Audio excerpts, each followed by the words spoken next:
प्यारे भाई David, last Wednesday जब खुदा के घर में हाउस ऑफ प्रेयर में थे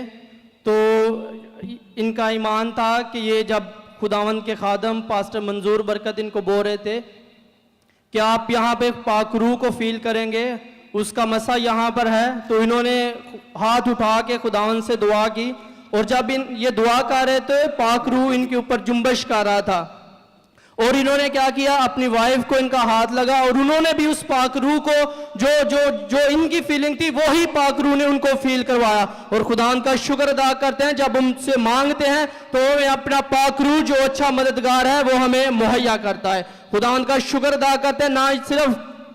ये इनकी जिंदगी में काम हुआ, ये काफी दिनों से काफी एक कॉन्ट्रैक्ट के पीछे काम कर रहे थे और इस घर में खिदमत करने के वसीला से उनको ये कॉन्ट्रैक्ट है जो इन बहुत मेहनत से मिला है, खुदावन ने इनको वो भी कॉन्ट्रैक्ट इनके नाम कर दिया। Praise the Lord, hallelujah.